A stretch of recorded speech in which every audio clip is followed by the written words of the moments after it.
Hello, fourth graders. Here's another weekly online lesson for your social studies unit about human geography. Today, you can see the title. We're going to talk about ways that people make changes in their environment. This big word here that starts with an E is environment. And we're going to talk about how people adapt to their environment, how they use their environment, and then how they modify or change their environment.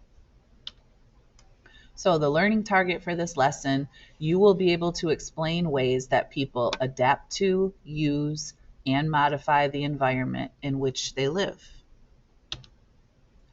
Your success criteria for this lesson. At the end of this lesson, you will be able to identify ways that people adapt to, use, and modify their environment by answering the questions in the quiz at the end of this lesson. So first, let's talk about adapting to the environment. So when people have to make adaptations for something, or when we try to adapt, it means we're kind of changing ourselves to make ourselves fit better in a certain place. So like this paragraph says here, when people live in their environment, they have to make it work out for them. People sometimes change the way they live or adapt to their environment to make their lifestyle better. So here's an example. If you look at this picture, if there are people who live in an area where there are a lot of earthquakes, they have two choices. They can either leave because they're worried about the earthquakes, or many people who live there have learned how to build their houses and buildings out of stronger material and to design them in ways that they will be stronger so that they can withstand the earthquakes better. That's one way that they have adapted. The second example really goes along with us and where we live. For people who live in cold climates, areas where they have kind of harsh winters like we do, they build their homes with a lot of insulation in the walls to help keep the houses warm. And all of our houses here in Michigan have heating systems so that we have heat flowing through our house in the winter. People who live in warm climates don't have to do those two things to their houses, but we do here in Michigan, and that's a way that we have adapted to our environment. Now let's talk about using our environment. You guys already know what this word means. You know what using something means. So people have discovered many ways to use their environment to make it useful for them. People use the land for farming or just for building their communities. People use bodies of water, like you see in this picture, in many ways. We use it as a water source, like we get our water from Lake Michigan here in Muskegon. They might use it for fishing, so that's a food source. They could even use it for transportation to get where they needed to go. And then this last picture, people also will use the natural resources that are found in the environment around them.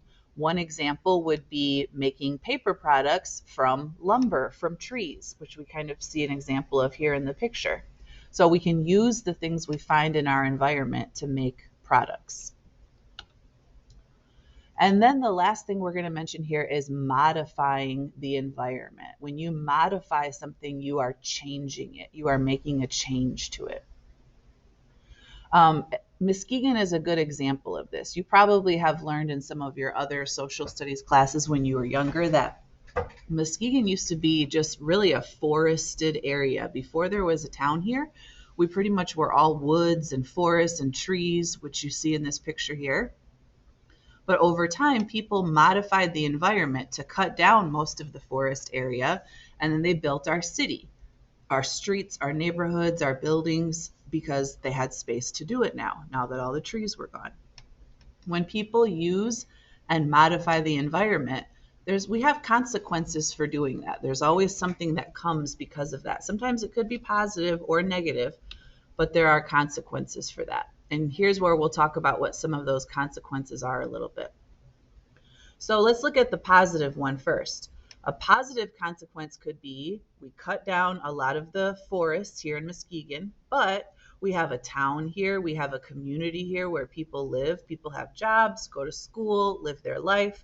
We still have a beautiful environment around our city. We have our beaches and parks, but there could also be a negative consequence to doing that. So if a lot of the forest area around Muskegon is gone now, That means that some animals have lost their habitats, their homes. Water probably has been polluted because of that. And the environment has probably been harmed in other ways because of the ways that we changed or modified our environment over time. So you've spent a little time learning about this. What you need to do next is click the next button at the bottom and go take your quiz with the 5 questions about adapting, using, and modifying the environment that we live in. And make sure you click turn in, submit, and turn in on Google Classroom so your teacher can see how you did. Thanks. Have a great day.